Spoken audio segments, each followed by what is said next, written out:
நல்லா வணக்கம். வணக்கம். வணக்கங்க. இன்றைக்கி நம்ம சேனல் என்ன பார்க்க போகிறோன்னா 2-in-1 ஹெல்த் மிக்ஸ் தான். இது நம்ம ஹேருக்கும் நம்ம ஸ்கின்னுக்கும் ரெண்டுக்குமே ஒரே ஹெல்த் மிக்ஸாக ரெடி பண்ணியிருக்கோம். இதில் என்னென்ன சேர்த்திருக்கோன்னு பாருங்கள். பாதாம், இதில் விட்டமின் நிறையா இருக்குது. பிஸ்தா, ஆன்டி ஆக்சிடென்ட்ஸ் தாதுக்கள் இருக்குது. வால்நட்டு, இதில் ஒமேகா 3 இருக்குது. விட்டமின் B17 இருக்குது. மக்கானா, கொலாஜன் அதிகமான லெவலில் இருக்குது. பம்கின் சீட்ஸு, பாஸ்பரஸ் அதிகமாக இருக்குது. ஃப்ளக்ஸீடில் அயன் கண்டென்ட் அதிகமாக இருக்குது. இந்த மாதிரி எல்லாமே நம்ம செலக்ட் பண்ணி நம்ம ஹேருக்கும் ஸ்கின்னுக்கும் ரெண்டுக்குமே செலக்டடாக இருக்கிறத எடுத்து தான் நம்ம இந்த பயோட்டின் ஹெல்த் மிக்ஸை பண்ணியிருக்கோம். எப்படி பண்ணுறேன்னு பார்க்கலாம் வாங்க. பாதாம், வால்நட் போட்டுக்கலாம், பிஸ்தா போட்டுக்கலாம், முந்திரி போட்டுக்கலாம், இது வேர்க்கடலை போட்டுக்கலாம். ஃபர்ஸ்ட் இதை ட்ரை பண்ணிக்கலாம். அடுப்பு மிதமான சூட்டில் வச்சு இதை நல்லா ட்ரை பண்ணி எடுத்துக்கங்க. பாருங்கள், நல்லா வறுபட்டுருச்சு. அது நமக்கு எப்படி அதோட ஃபைனல் டச்சுனா நல்லா நமக்கு ஒரு வாசம் வரும். குமுகுமுகுமு நல்லா மணக்கும். அவ்வளோதான். அதை அப்படியே நல்லா ஹீட் ஆனதும் எடுத்து வேறு பாத்திரத்தில் கொட்டிக்குங்க. அடுத்தது வெள்ளரி விதை போட்டுக்கலாம், பூசணி விதை போட்டுக்கலாம், ஆலிவ் விதை போட்டுக்கலாம்,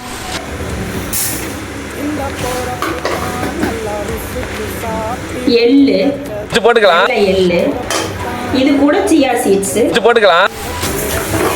இதுவும் அப்படிதான். கொஞ்ச நேரத்துலேயே நல்லா படப்படன்னு நல்லா பொரிஞ்சு வரும். அந்த வாசம் நமக்கு நல்லா கும்பகுமுன்னு அடிக்கும். அப்போ எடுத்துடலாம். வெஜிடபிள்ஸ் வதக்கிப்பைங். நம்ம ரொம்ப நேரமெல்லாம் வறுக்க வேண்டிய தேவையில்லை. இது கொஞ்ச நேரத்துலேயே நம்ம பேன் வந்து ஹீட்டாக இருந்ததுன்னா கொஞ்சம் சும்மா ஒரு 5 நிமிஷத்துலேயே நல்லா வறுபட்டுரும். பாருங்கள், நமக்கு நல்லா சடச்சடன்னு பொரியிறது தெரியும். பாருங்கள், இந்த எள்ளு இந்த சீட்ஸ் எல்லாம் வந்து நல்லா பொரியுது. இப்படி நீங்கள் தொட்டு பார்த்தீங்கன்னாவே உங்களுக்கு நல்லா ஹீட் தெரியும். வெது வெதுன்னு நல்லா ஹீட் தெரியும். அவ்வளோதான் பக்குவோம்.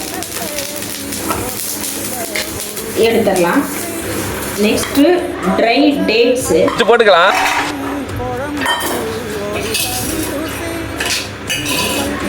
வாசத்துக்காக ஏலக்காய் போட்டுக்கலாம், கொஞ்சம் சுக்கு போட்டுக்கலாம். நம்ம அரைக்கும் போது வந்து சுக்கு தட்டி போட்டுக்கலாம். பாருங்கள், ஹீட் ஆயிடுச்சு. சும்மா கையில் எடுத்து பார்த்தா நமக்கு நல்லா சூடு தெரிஞ்சதுன்னா அது ஆறுச்சுன்னா நமக்கு அரைக்கிறதுக்கு கரெக்டாக வந்துடும். ஆறுச்சுன்னா எல்லாமே மொறுன்னு ஆயிரும். அப்புறம் அதை நம்ம வந்து ட்ரைன் பண்ணோம்னா பவுடர் ஆகிக்கும். எடுத்துடலாம், இதையும் எடுத்துடலாம். நெக்ஸ்ட்டு வந்து மக்கானா போட்டுக்கலாம், கொஞ்சம் கொஞ்சமாக போட்டுக்கலாம். அது எல்லா சீட்ஸுமே வந்து 50 கிராம் போட்டிங்கன்னா மக்கானா மட்டும் 100 கிராம் போடுங்க. நமக்கு வந்து பவுடரும் கொஞ்சம் அதிகமாக கிடைக்கும்.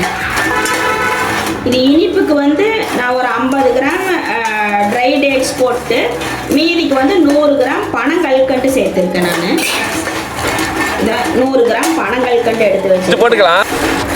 ஏன்னா நமக்கு தேவையான இனிப்பு வேணும்ல. இதுவும் அப்படித்தான். ஹீட்டானால் எடுத்துடலாம். அதே மாதிரி அடுத்த பாதியும் ட்ரை பண்ணி எடுத்துக்கலாம். நம்ம பாருங்கள், ஃபைனலாக எல்லாமே நம்ம வறுத்து எடுத்து வச்சிட்டோம். இதுக்கு மேலே வந்து இதை நம்ம ஒரு மணி நேரம் ஆற விட்டு இதை பவுட்ரு பண்ணி காட்டுறேன். எப்படி இருக்குதுன்னு பாருங்கள். அதை எப்படி பாலில் மிக்ஸ் பண்ணுறதுன்னு சொல்கிறேன். நீங்கள் பாருங்கள். இப்போ வீடியோக்காக நான் எல்லாம் கொஞ்சம் கொஞ்சமாக போட்டிருக்கேன். ஆனால் நான் செய்யும்போது நிறைய செய்வேன். பாருங்கள், வறுத்து வச்சது நல்லா ஒரு மணி நேரத்துக்கு மேலே ஆற விட்டாச்சு. ஆறிடுச்சு. இப்போ மிக்சியில் போட்டு அரைச்சி பவுட்ரு பண்ணி கொண்டு வந்து காட்டுறேன். பாருங்கள் பாருங்க, இப்போ அரைச்சாச்சு. ஆனால் நல்லா வந்து மாவாட்டு அரைக்காது, கொஞ்சம் கொரகொரப்பாக தான் வரும். இந்த நட்ஸ் எல்லாம் சேர்ந்துருக்கிறதுனால வந்து இது நம்ம இந்த வேர்க்கடலை இதெல்லாம் போட்டிருக்கோம். அதனால் இது ரொம்ப சாஃப்டாக வராது, கொரகொரன்னு தான் வரும். பாருங்கள், நம்ம பாதாம் மிக்ஸ் வாங்குற மாதிரி தான் இருக்குது இது. மீதியும் அரைச்சிட்டு உங்களுக்கு பாலில் மிக்ஸ் பண்ணி காட்டுறேன். பாருங்கள், பவுட்ரு நல்லா அரைச்சாச்சு. நல்லா கொரகொரப்பாக தான் இருக்கும். 2 ஸ்பூன் எடுத்துக்கோங்க. 2 ஸ்பூனு. கொஞ்சம் திக்காக வேணும்னா நீங்கள் இன்னொரு 1/2 ஸ்பூன் சேர்த்து கூட போட்டுக்கலாம். போட்டுட்டு இப்படி பாலை மிக்ஸ் பண்ணி நீங்கள் காலையில் வெறும் வயிற்றுல எடுத்துக்கிட்டாலும் சரி, இல்ல நைட்டு தூங்குறதுக்கு முன்ன போய் எடுத்துக்கிட்டீங்கனாலும் சரி. இத தொடர்ந்து ஒரு 2 மாசம் எடுத்துட்டு வந்தீங்கன்னா உங்களோட ஹேர் நல்லா நிறைய ஹேர் ஃபால் ஆகிற முடி அப்படியே ஸ்டாப் பண்ணும். நல்லா ஸ்ட்ராங்கா ஸ்ட்ரென்த்தா நல்ல ஹேர் growth பண்ணும். அதே மாதிரி நம்ம ஸ்கின்னும் நல்ல க்ளோவா பிரைட்டா நல்லா பளபளன்னு இருக்கும் முகம். உங்களுக்கே வித்தியாசம் தெரியும். கண்டிப்பா இதை யூஸ் பண்ணி பாருங்க. நீங்களும் ட்ரை பண்ணி பாருங்க. ஆர்டர் பண்ணுறனாலும் டிஸ்கிரிப்ஷனில் நம்பர் கொடுக்குறேன். வாட்ஸ்அப்பில் ஆர்டர் பண்ணுங்கள். நான் கொரியர் பண்ணி வச்சுருவேன். Happy Christmas to all.